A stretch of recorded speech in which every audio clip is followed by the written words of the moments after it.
자, 여러분들 옆 사람과 한번 인사해 보겠습니다. 이렇게 살 수는 없습니다. 변합시다. 자, 그럼 절 따라하세요. 이렇게 살 수는 없습니다. 변합시다. 다시 시작. 이렇게 살 수는 없습니다. 변합시다. 자, 이거 무슨 뜻인지는 조금 이따가 알 거예요. 저는 어제 박찬영 권사님이 마트에 가서 낙지 산 경험을 얘기해 줬어요. 대략 내용은 이렇습니다. 낙지 한 마리가 남았길래 사서 삶아 먹어봤더니 아주 질겨가지고 먹는데 너무 고생을 했다는 얘기였어요.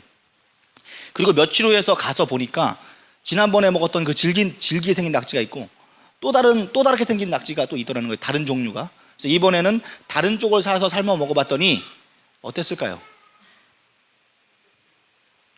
또 질겼다. 먹을만 하더라라고 했습니다.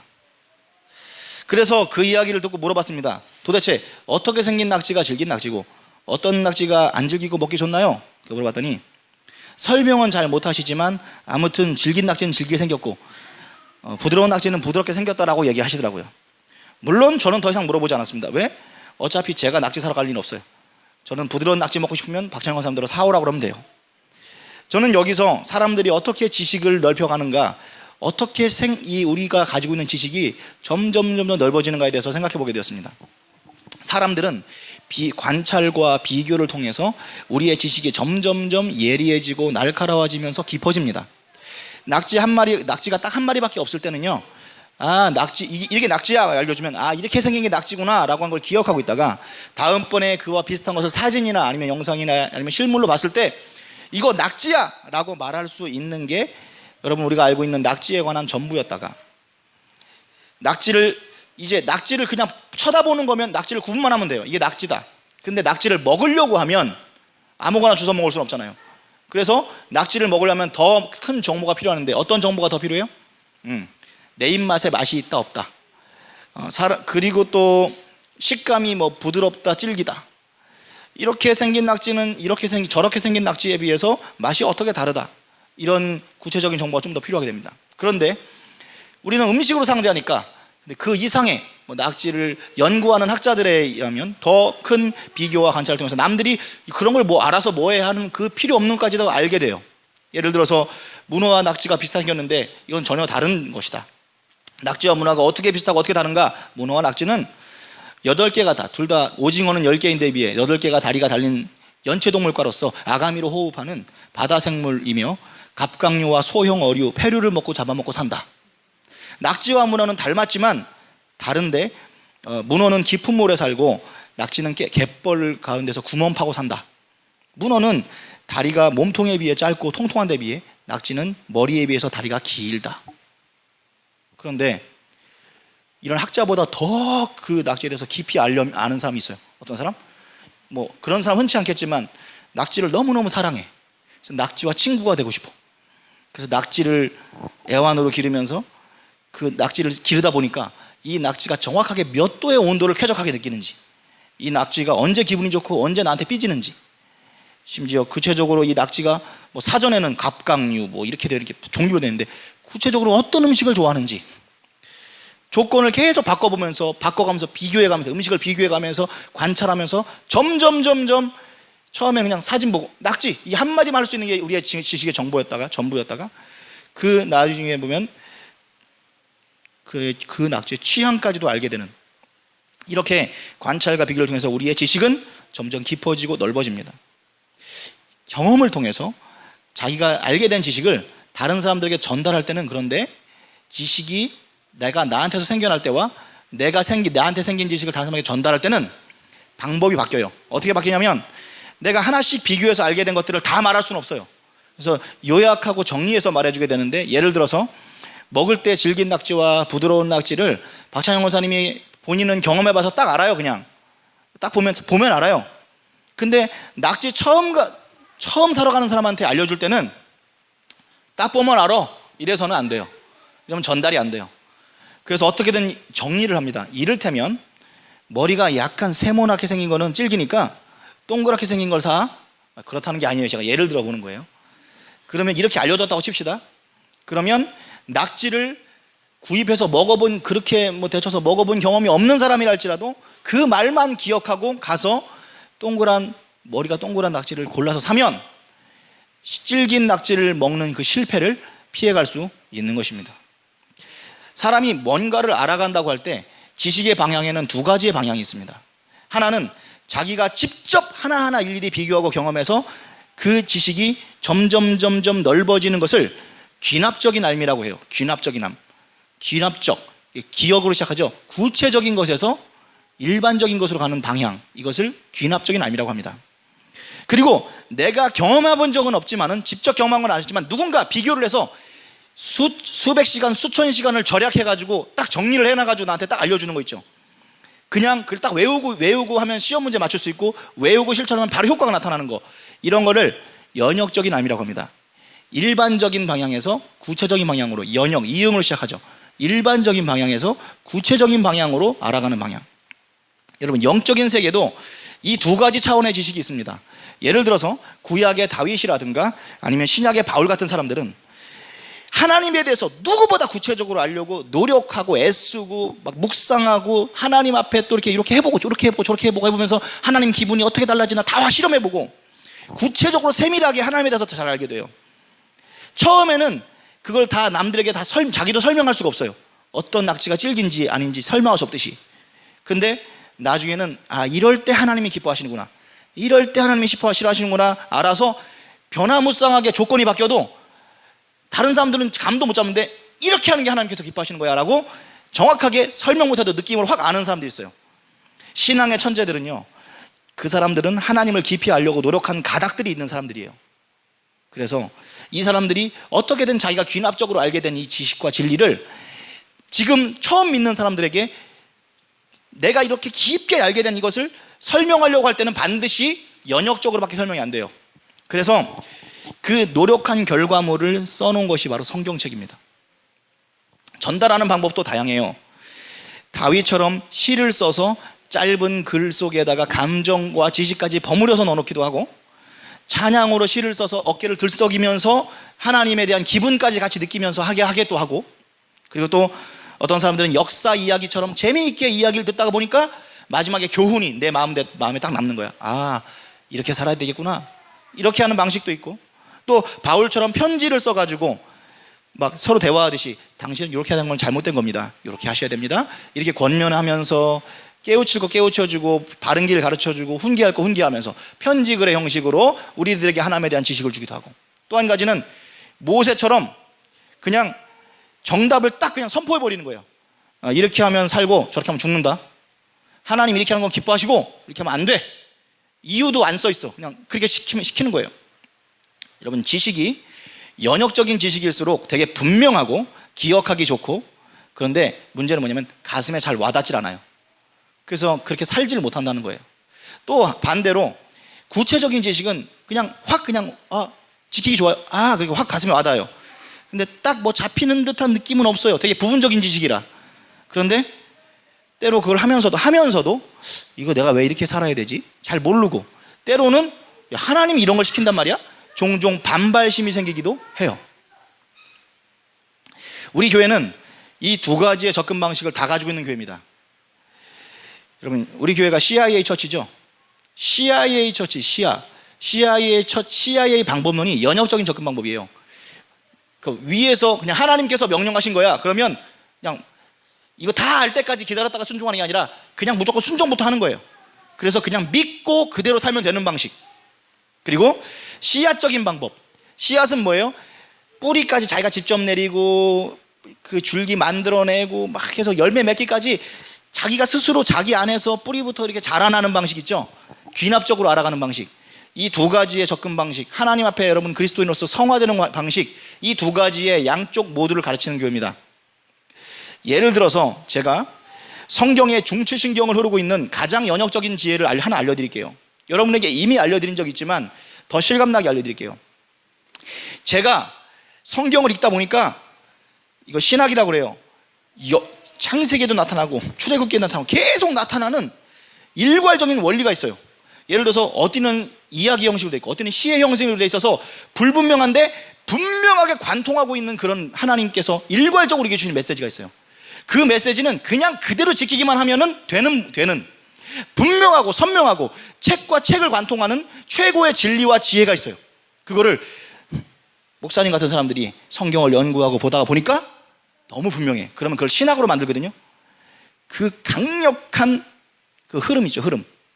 이 흐름을 제가 하나 발견했는데, 여러분이 이거 그대로 믿고 그대로 살기만 하면 되는데, 따라해 보세요. 말씀 순종 복. 이거 굉장히 중요한 거니까 크게 따라하세요. 말씀 순종 복. 정말 여러분, 이게 이 원리가 정확한지 아닌지 제가 여러 개의 책을 거쳐서 제가 직접 찾아낸 것만 해도 수백 절이에요. 그런데 사실은 제가 찾아내지 못한 것까지 합하면 훨씬 더 많은데, 제가 대표적으로 그냥 책 한 권당 한 절씩만, 이것도 이 책도 다 찾은 책도 아니에요. 그 수백 절 중에 몇 개만 딱 소개해 줄 테니까 진짜 그런 원리가 책을 뛰어넘어서 있는지 한번 볼게요. 자, 잘 보세요. 여기 보면 빨간색이 말씀이에요. 그 다음에 파란색이 순종이고, 세 번째가 노란색이 복이에요. 하나님 말씀 창세기에 수많은 이 똑같은 말씀이 많지만 제가 하나만 골라본 거예요. 창세기에서 한번 읽어보세요. 시작.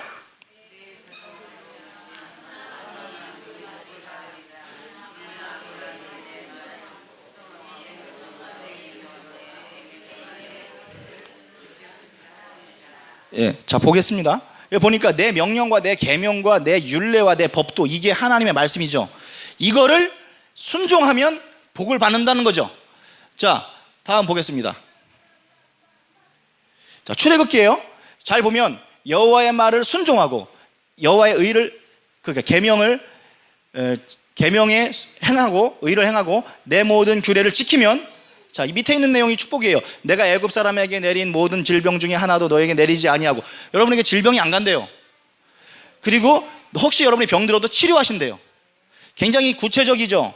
이렇게 구체적인 건 제가 하나만 넣었어요. 나머지는 다 방금 딱딱 떨어지게 만들어보면 보세요. 신명기 볼게요. 이 언약의 말씀 지켜 행해라.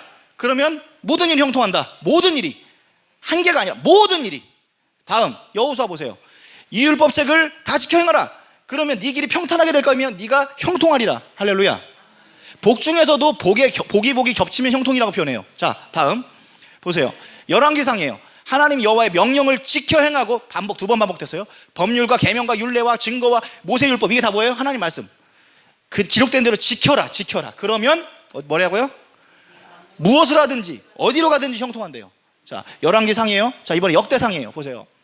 명령하신 모든 규례와 법들을 행하면 뭐라고요? 형통한대요. 자, 욥기예요. 자, 교훈을 듣고, 교훈이 누구 교훈? 하나님의 교훈을 듣고 순종하면, 섬기면 형통한 날을 보내며 즐거운 해를 보낼 것이요. 여러분들이 병이 치료되는 것도, 여러분 즐거운 삶을 사는 것도 다 이렇게 연결돼요. 자, 이사야 볼게요.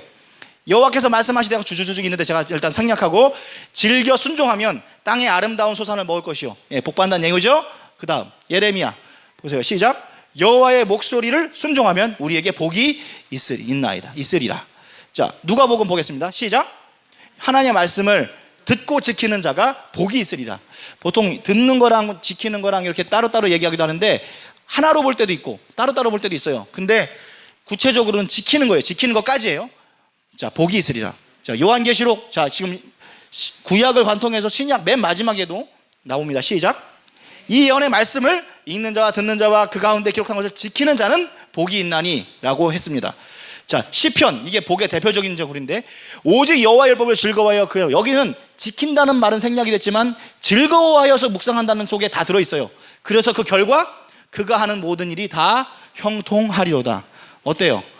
정확하게 성경 말씀이 이 내용을 지금 관통하고 있죠. 제가 이걸 여러분에게 연역적으로 가르쳐준 겁니다. 연역적인 지식으로서 가르쳐준 거라고요. 그런데 여러분 이대로 하면 돼요. 여러분 순종하시면 된다고. 그럼 복 받아요. 말씀은 우리 앞에 놓여져 있는 온전한 거, 내가 만들어낸 게 아니라 하나님이 나한테 그냥 던져주신 거예요. 내 앞에 갖다 놓으신 거예요. 여러분들이 이 말씀을 꼭 받아야 되는 자격이 있어요? 없어요. 그런데 하나님이 여러분 앞에 갖다 놨어요. 그래서 이걸 뭐라 그러냐면 은혜라 그래요. 전적으로 하나님이 준비하셨고 하나님이 보내주셨어요. 그것도 누군가를 통해서 내 앞에다 갖다 놨습니다. 과거에는 선지자들이 그거를 갖다 줬어요. 자격 없는 이스라엘 백성들, 계속 하나님 말씀도 안 듣는 걔네들한테 말씀 들으면 복이다 하고, 여기에 반대적인 말도 되게 많아요. 말씀 순종 안 하면 이렇게 저주받고 이렇게 저주받고 한다는 내용도 진짜 많아요. 그것까지 합치면 성경 전체는 이 원리, 이 세 개의 규칙으로 도배가 되어 있습니다. 그러면 지키게만 하면 복, 다른 말로 따르면 복 받는 거예요. 문제는 뭐냐? 지키기만 하면에 있어요. 지키기만 하면. 따라해보죠. 지키기만 하면. 말씀을 여러분들이 그대로 지키는 게 없는 거예요. 그래서 복이 없어요. 우리는 말씀을 따르는 게 불가능해요. 여러분, 어려워서 불가능한 게 아닙니다. 하기 싫어서 못하는 거예요. 말씀은 전적으로 하나님의 것이고, 그래서 하나님이 주신 거기라 완벽해요. 순종은 전적으로 우리의 몫인데, 여기에서 자꾸 실패를 하기 때문에 여러분에게 복이 임하지를 못해요. 하기 싫은 것을 하기 위해서는 우리가 뭐가 필요하냐? 변화가 돼야 됩니다. 그래서 우리 스스로 변화될 수 없어서 하나님이 우리에게 성령을 보내주셨어요. 성령은 도우시는 분이고, 그분은 여러분의 순종을 도와주시는 분입니다. 전적으로 내가 순종하지 못하는 것들, 여러분들이 왜 순종하지 못한다고요? 하기 싫어서.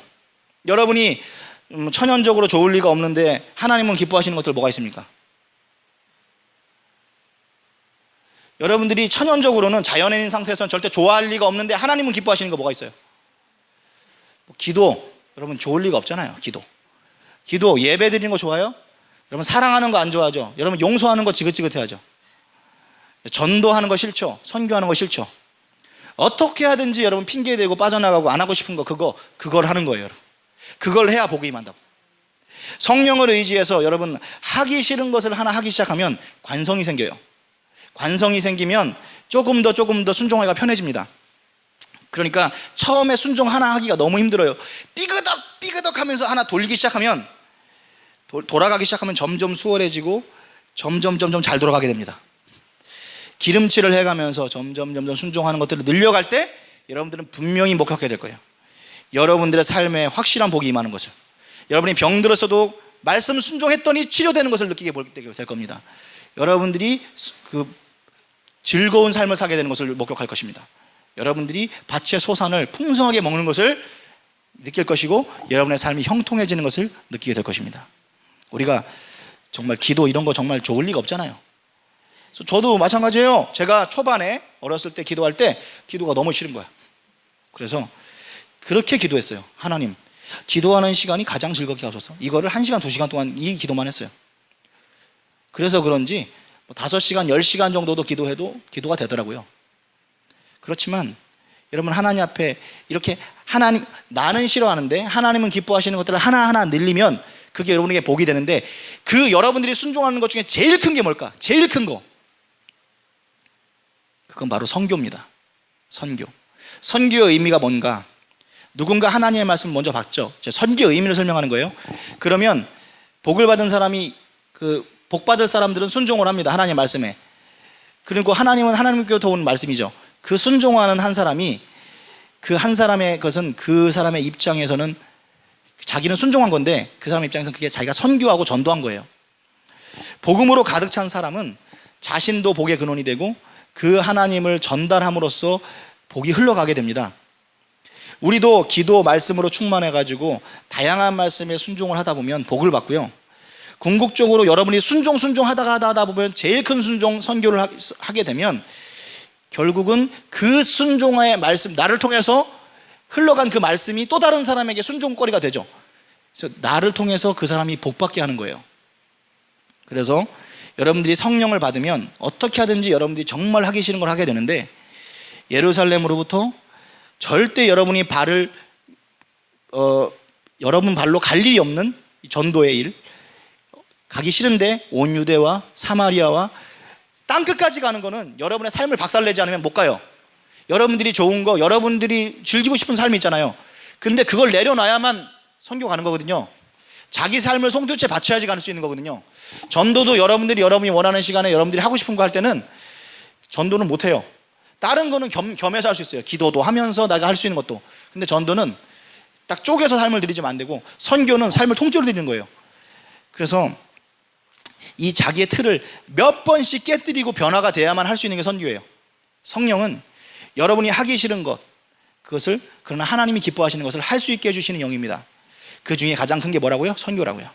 저는 귀납적으로 남들보다 더 깨달은 게 있어요. 목사 정도 되니까 여러분, 하나님에 대해서 제가 여러분보다 더 아는 게 있죠. 그래서 어떤 분야에 있어서는 제가 전문가라 여러분들이 이해가 안 돼도 말씀 순종 복 별로 이해가 되지 않잖아요. 근데 외우긴 좋죠. 제가 시킨 대로만 하면 여러분 복을 받습니다. 반면에 저도 아직 다 모르잖아요, 하나님에 대해서. 그래서 저도 연역적으로 받긴 받았는데, 근데 분명하다는 건 믿어지는데 제가 경험해보지 못한 영역이 있어요. 그게 바로 제가 잘 모르는 분야가 선교입니다. 선교를 제가 무진장 많이 설교와 얘기하는데도 불구하고 선교에 대해 잘 몰라요. 경험이 별로 없습니다. 그런데도 불구하고 제가 왜 그렇게 선교를 중요시 여기느냐, 제가 말씀 순종 복을 제가 직접 정리해서 알고 있는 것처럼 최고의 순종의 내용 중에 최고봉에 해당하는 게 선교라는 거를 제가 연역적으로 이미 받았고 믿어요. 제가요, 어린이전도회 9년 사역했고, 그리고 진짜 부흥하는 교회들을 제가 연구해 보니까 별로 이유가 없어요. 선교하는 교회예요, 다. 그러면 그 목사님이 뭐 선교에 대해서 그렇게 잘 알아서 선교하느냐? 아니에요. 그분도 선교하기 싫은데 그냥 하는데, 했더니만 그 선교하는 만큼 키워주더라고요. 제가 알고 있는 엄청나게 크고 좋은 교회, 언제까지 엄청나게 폭발적 성장했냐? 선교하는 동안 성장했어요. 그런데 지금 완전히 멈췄어요. 왜? 지금 선교를 완전히 안 하고 있거든요. 똑같아요. 선교를 하면 우리가 생돈을 그냥 쓰는 거잖아요. 그러니까 우리가 가난해져야 되잖아요. 근데 그렇지가 않아요. 하나님의 약속대로 이상하게 선교를 하면 할수록 교회가 말은 안 되고 믿어지진 않는데 결과적으로 그렇게 돼요. 그래서 제가 이거를 전달받아서 알고 있었고 믿고 있기 때문에 하면 되는데, 문제는 뭔지 알아요? 하기 싫은 거예요. 왜? 교회 형편이 그러니까 그래, 우리가 좀 더 성장하면 그때 넉넉해지면 해야지 하면서 능력에 맞춰서 사명을 자꾸 축소시키는 거예요. 사명에 맞춰서 우리가 하나님 능력을 구하면서 기도하면서 가는 게 아니라 우리 형편에 맞춰가지고 우리가 할 일들 요만큼 정해놔요. 그러니까 성령을 해서 저에게 감동을 주시지만 계속 싫으니까 외면해 왔습니다. 그래서 이제는 반대로 선포를 먼저 해놓고 그리고 발버둥쳐야 됐다는 생각을 하게 됩니다. 그래서 바로 이렇게 살 수는 없습니다. 변해야 합니다. 자, 손 해보세요. 시작. 이렇게 살 순, 여러분이 하셔야죠. 마이크 들고 있으니까. 시작. 이렇게 살 순 없습니다. 변해야 합니다. 변하기 싫지만 변하면 좋은 거, 그거 하나를 실천하세요. 그거 하나를. 여러분, 궁극적으로 그게 선교지만, 여러분, 선교의 큰 그림을 그리면서 저는 오늘부터 70일 후에, 날짜도 안 세봤어요. 지금 더 세봐야 돼요. 70일 후에 전도축제를 하기로 결심했습니다. 왜 70일인가? 저는 70일 하기 싫은데 그 70일 기간 동안 하나님이 기뻐하시는 것들로 내 인생을 채우기 위해서예요. 우선 저는 오늘부터 70일 철야를 시작하도록 합니다. 이거 왜 할까요? 하기 싫어서 하는 겁니다. 철야하고 싶지 않아요. 그래서 철야를 합니다.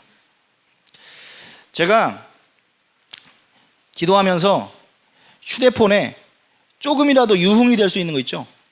유흥이 될 수 있는 거를 다 지워버렸습니다. 여기 보시면 잘 안 보이죠? 그러면 제가 크게 보여드릴게요. 지금 유흥이 될 수 있는 걸 다 지웠어요. 중고나라 지웠습니다. 중고나라. 살 것도 아니면서 계속 가격만 알아보는 그 쏠쏠한 즐거움이 있었는데 그걸 포기했어요. 하나도 안 사는데 제가 관심 있는 거 얼마나 계속 올라오나 이렇게 보는 거, 그거 지워버렸습니다. 유튜브 지워버렸어요. 지우기도 힘든 거, 그거 지워버렸습니다. 인터넷 뉴스도 무료할 때마다 자꾸 들여다보게 돼서 지웠어요. 근데 카카오톡이 옆에 여러분 유머 같은 거 자꾸 나오잖아. 안 보려고 하는데 자꾸 이렇게 옆에서 걸려가면서 자꾸 이걸 누가 왜 만들어? 자꾸 안 보려고 하는데 자꾸 보게 돼. 그래서 카카오톡 탈퇴해버렸습니다. 아예 그냥 지운 게 아니라 탈퇴해버렸어요. 다시는 안 들어갈 거예요, 카카오톡. 기타 등등 제가 아무튼 간에 좋아할 만한 것들 하나씩 지워버렸더니 가운데가 뻥 뚫렸어요. 그래서 저는 이 중앙에다가 예수님을 모시려고 합니다. 할렐루야. 성령님 의지해서 제가 하기 싫은 것들을 하기로 결정했어요. 사실은 이 감동이 제가 진작부터 있었는데 계속 무시했어요. 이게 별거 아닌 것 같지만 정말 이거 실천하기가 정말 힘들었어요. 성도들에게 뭐라 그랬냐면 순종하면 복 받을 거라고 가르쳐주는 와중에도 성령께서는 저 안에 가슴 가운데, 야, 너 그거 그만둬야 되지 않겠냐? 이제 계속 변해야 되는데 저도 변하지 못한 부분이 있었어요. 그래서 사실은 저 같은 사람들 원래 제가 하나님 앞에 당당하게 하면 다 정죄할 수 있는 사람인데 그 더럽게 안 되는 거 막 진짜 안 되는 거 보면서도 참았어. 왜? 내가 저 사람 정죄하면 하나님이 나 정죄하면 어떡해. 그래서 참았어요. 참고 나도 조금만 더 누리다가 이렇게 했더니 아무리 오랜 시간이 지나가도 이게 끝이 보이지 않더라고요. 그러다가 이번 주에 제가 추미실, 제 목양실을 추미실이라고 그러죠. 추미실에 문을 열고 들어가는데요, 추미실 바닥에 제가 이렇게 공작을 갖다 이렇게 만들어 놓은 거 있죠. 예수님이 땅바닥에 떨어져 있는 거예요. 예수님이 땅바닥에 떨어져 있는 거예요. 저게요 2년 반 동안 절대 떨어질 일이 없고 글루건으로 붙여놓은 거였거든요. 근데 예를 들어서 뭐 문이 열고 닫는데 바람에 의해서가 아니라 아무도 없는 방에 제가 들어가 봤더니 땅바닥에 떨어져 있더라고. 그래가지고 별일 아니지만 이게 사인이구나 싶었어요. 그래서 사람은 불편함이, 여러분이나 저나 마찬가지인데 불편함이 임하지 않으면 죽어도 안 변하려고 그래요. 그래서 하나님이 여러분에게 불편함을 주잖아요. 그럼 여러분 그때가 변할 때예요. 앞으로 여러분이 제가 하기 싫은 거 있죠. 제가 지금까지 하기 싫은 거 있어요. 주님이 기뻐하실 만한 거, 이건 걸 제가 지금 실천한 것도 있고 하나씩 정복하려고 하는 것들을 제가 줄 세워놨습니다. 여러분, 제가 이 선교를 목표로 하자는 이 70일 여행 동안 이렇게 살 수는 없고 변해야 하겠기에 저는 제 신앙을 차원이 다르게 끌어올릴 수 있는 그 비결을 이미 알고 있어요. 제가 경험해서 알고 있는 것들이 있어요. 그 중에 하나가, 여러분 이해 못해도 들어두세요. 정말 힘들지만 순환운동 시작해야 되고, 정말 힘들어 죽겠어요. 근데 이 하나님의 영광을 위해서 하는 거라 해야 되고, 하루에 몇 시간씩 걸려서 일기 쓰거든요. 제가 하루 일기를 하루에 3시간도 쓰고 2시간도 쓰고 써요. 그거 다 하나님의 영광을 위해서 하는 거거든요. 그거 하면은 영적으로 엄청나게 깊어지거든요. 근데 알고 있는데 너무 힘들어서 안 했었어요. 다시 해야 되고, 여러분 선교를 선포하는 의미에서, 여러분 제가 다음 주에 선교사님 모셔가지고 요 대예배 때 설교 부탁했거든요. 근데 사실은 제 친구 목사님인데요, 10월 달쯤에 인도네시아로 들어가세요. 이제 훈련 다 받고 들어가시는데, 그분이 먼저 나한테 교회 설교 와서 한번 해주겠다는 것도 아니고, 나 한번 그 성도님들 앞에서 설교 해주면 안 돼? 라고 하는데 제가 망설였어요. 왜요? 몇 푼 안 되지만 사례배 드릴 자신이 없어가지고 망설여졌어요. 그래서 모시기로 했어요. 망설여지기 때문에. 그분이요 어떤 분이냐면, 얼마나 귀한 분이냐면, 지금 현재 인도네시아에서 거기 현지 사는 사람들도 거기 미쳤어요? 거기 그렇게 위험한 데를 왜 들어가요? 하는 데를 들어가시는 분이에요. 막 도시 자카르타 이런데 막 대도시 제일 많이 몰려있는 데 가서 이렇게 도시에 선교하는 사람이 아니라, 잘못하면은 막 충돌돼서 죽을지도 모르는 데까지 들어가시는 분이에요. 근데 사실 이분이 그런 분 아니었거든요. 아주 그냥 인생 즐기는 데가 챔피언이요. 그냥 그 정도는 아니지만 어쨌든 이렇게 되게 영적이다 이런 분 아니었었거든요. 근데 한 10년 만에 다시 만나봤더니 존경스러운 분으로 변해 있는 거예요. 그분을 다음 주에 모셔요. 생각해보니까 제가 선교사와 결혼했더라고요. 가장 헌신하기 싫어하는 나이대가 20대 피 끓는 그때 소망이 없는 곳에 가서 선교했던 선교사와 지금 제가 살고 오는데도 바보같이 지금까지 선교에 대한 거 중요한 거 다 알면서도 선교에 뛰어들 생각을 못했던 거예요. 성령님이 여러분 안에 역사하시는 것을 보시려면요, 여러분이 싫은데 하나님 기뻐하시는 것을 순종하셔야만 합니다. 여러분 제가 지금 하기 싫은 거 저만 하고 여러분 편하게 둘 것 같아요? 여러분도 하기 싫은 거, 그러나 하나님 기뻐하시는 거 골라서 하십시오 라고 얘기하면 여러분들이 어떻게 해요? 고개 끄덕이면서 생각하는 척 하지만 생각 안 할 거란 거 다 압니다. 그래서 제가 여러분 생각하기도 귀찮아하는 여러분들 위해서 딱 정해 드릴 거예요. 여러분 기도하기 싫잖아요. 그죠? 말씀 암송도 하기 싫죠? 그런데 이런 거 시키면 티가 안 나요. 잘 안 나요. 여러분 예배 드리는 거 지긋지긋하죠? 여러분 이건 눈에 띄니까 이걸로 합시다. 일주일에 한 번만 예배 나오시는 분들, 당장 이번 주 수요 예배든 금요철이든 새벽 예배든 정해서 나오세요. 이미 하고 있는 성도는 어떻게 해요? 나는 그거 다 하는데요? 그러면 힌트만 드릴게요. 금식도 있고요, 철야도 있고. 아시겠죠? 어떤 느낌인지. 자, 따라해 봅시다. 말씀은 온전합니다. 내가 변해야 삽니다. 변해야 복을 받습니다. 순종해야 복을 받습니다. 여러분, 사도행전 1장 8절 말씀에 보면, 변화가 지금 이런 건데, 좀 이따 설명해 드릴게요. 변화를 이렇게 한번 해봅시다. 이렇게 지금 보세요. 여러분이 변화하려면요, 저 기도, 말씀, 전도, 선교, 예배, 여러분들 싫은 거 있죠? 싫은 게, 지금 변화는 움직이는 거예요. 움직이지 않는 게, 움직이기 시작하는 게 변화예요. 여러분들 안 움직이고 싶잖아요. 그러니까 저것 중에 아무것도 안 하죠. 근데 여러분들이 저것 중에 어떤 것이 됐든 좋아요. 기도 안 하던 사람이 기도가 됐든, 말씀 안 읽던 사람이 말씀이 됐든, 뭐 하나를 붙잡고 돌리는 거예요. 그러면 그때부터 변화가 시작돼요. 성령님이 거기와 함께 계셔요. 자, 여러분이 약한 게 뭐예요? 어떻게 뭐 하나 붙잡고 돌리세요. 그러면 이게 돌아가면서 계속 돌아가게 될 거예요. 여러분 관리만 잘하면. 이거를 조금 더 세게 치면 더 빨리 돌기 시작할걸요? 자, 따라해 보시죠. 다시. 이렇게 살 수는 없습니다. 변합시다. 이것도 순종을 해야지. 이것도 안 해. 이것도 안 해. 봐봐, 이거 유치해서 하는 걸 뭐 하는 거예요? 여러분 하나님 뜻대로 살기 싫어요? 이렇게 살 수는 없습니다. 변합시다. 자, 여러분들이 요만큼 순종하는지 했죠? 이제 삐끄덕 하고서 돌아가기 시작한 거예요. 이제 그러면 이제 여러분 제 말 듣고 이번에 예배 한번 참석하잖아요. 그러면 이제 조금 더 기름칠 되고 돌아가기 시작하면서 여러분 변하기 시작할 거예요. 하나님 뜻에 맞는 사람들로. 여태까지 우리가 일주일마다 예배를 드리지만 하나도 안 변하는 이유가 뭐예요? 순종 하나도 안 해서 그런 거예요. 여러분 사도행전 1장 8절 말씀, 오늘 말씀이잖아요. 자, 보세요. 여러분 성령이 여러분에게 임하시면 여러분이 권능이 생기는데, 그 권능은 세상을 바꾸는 힘이 아니에요. 세상에서 가장 완악한 여러분의 마음을 바꿔서 절대 전도하지 않는 여러분들을 예루살렘에 가서 전도 좀 하고, 여러분 동네에서 그러다가 온 유대 나가고 사마리아 나가고, 나중에는 여러분 인생을 송두리째 발전하시는 더 땅끝까지 가게 만드는 그 순종, 여러분 땅끝까지 전도하는 사람 만들어 줄 거고, 그 순종이 여러분에게 복이 되고, 그리고 여러분의 순종 때문에 또 다른 사람이 절대 그 복을 듣지 못할 사람들이 복을 받게 되는 그런 역사가 일어나는 것입니다. 여러분 사도행전 1장 8절로 가지고서 제가 만든 노래가, 우리 주일학교에서 부른 노래, 제가 만든 노래가 가파워죠. 가파워가 사도행전 2장 8절 말이 어떤 뜻을 가지고 있는지 제가 보여드릴게요. 잘 보세요.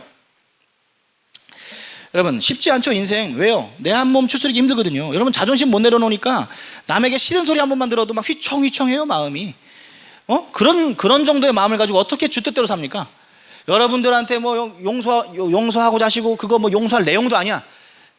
맨날 자기가 그 은혜 입은 거에 비하면 아무것도 아닌데도 불구하고 그거 죽어도 용서 못하고, 별것도 아니라니까. 죽어도, 제가 설교단에서 제일 많이 한 게 뭐예요? 그 별거 아니니까 다 용서해 주라고 하는데도 이를 부득부득하고 절대 용서 안 해주죠. 그런데 어떻게 주 뜻대로 살아요? 자기 마음 하나 추스르지 못하는 사람이. 여러분 마음도 연약한데, 근데 여러분들이 마음만 연약한 게 아니라 또 악한 영적인 존재가 그걸 또 가만히 안 둬. 그 흔드는 거 계속 옆에서 흔들려고 에너지 공급해요, 계속. 여러분은 우리의 인생의 판도를 바꿔야 되는데 어떻게 해요? 어떻게? 그렇게도 여러분이 질색하는 그 말씀, 기도 이런 걸 하는 거예요. 그러면 여러분 성령님 의지해서요. 성령님 의지해서 기도하다 보면 어떤 감동이 와요? 네? 기도하다 보면은요, 이 말씀이면 뭐 그렇게 기도 고민하냐, 그냥 하면 되지. 너 지금 피곤해서 못해요, 집안에 일이 있어요, 이런 사정 저런 사정이 있어요, 둘러대고 있지만 사실 못해서 안 하는 게 아니라 하기 싫어서 안 하는 거잖아. 잔말 말고 해. 성령님이 도와줄 거니까 한번 시작이나 해봐봐. 이렇게. 그래서 여러분 시작하는 게 뭐예요? 여러분들 지긋지긋하게 하는 거, 그 말씀 읽고, 끔찍한 거 그거 암송하고, 예? 그리고 그걸 또 그냥 한 번만 하는 게 아니라 계속 하죠, 그죠? 반복하고. 이 반복이 뭐예요? 그게 바로 인내와 성실, 믿음이에요. 자, 보십시오. 안 하던 기도하고, 그 다음에 찬양까지 하고, 그리고 예루살렘과 온 유대 전도부터 시작해서 사마리아와 땅끝까지 선교까지 도우시는 성령님 의지해서. 그럼 그거 아세요? 우리 교회가 지금까지 이거를 뻑적지근하게 눈에 띄게 확 띄게 이 순서대로 왔어요. 기도, 파프리카 기도했죠. 말씀, 해피벌스 300을 통해서 여러분 책제로 갖다 외워가지고 우리가 300일 동안 죽어라고 매일 아침 저녁으로 암송했어요. 찬양, 여러분 위대한 한 사람 메가스, 지금 이번 여름 성경에 했던 이게 뭐예요? 찬양이죠. 찬양. 여기에 주제가 찬양이었어요. 하나님 앞에 찬양 드리는 존재가 우리의 인생의 목적이라고. 그러면 뭐 남았어요? 이제 전도하고 선교 남았죠. 예, 지금 앞에 가지고 전도하고 선교 남았죠. 이게 지금부터 우리 교회가 나아가야 될 방향인 것입니다. 왜 해야 돼요, 이거? 하기 싫으니까. 하기 싫으니까 해야죠. 따라해 보십시오. 변해야 삽니다. 변해야 복을 받습니다. 순종해야 복을 받습니다. 예, 이렇게 살 수는 없습니다. 변합시다. 여러분들이 해보세요. 시작. 이렇게 살 수는 없습니다. 변합시다. 그새 또 안 따라하는 거 봐요. 그새 또 순종 안 하고. 다시 한번 기회를 들 거예요. 여러분 진짜 하나님 앞에서 온전한 삶 살고 싶으면 이거부터 순종하세요. 시작. 이렇게 살 수는 없습니다. 변합시다. 여러분이 지금 붙잡고 움직일 수 있는 것부터 순종하세요. 기도하겠습니다.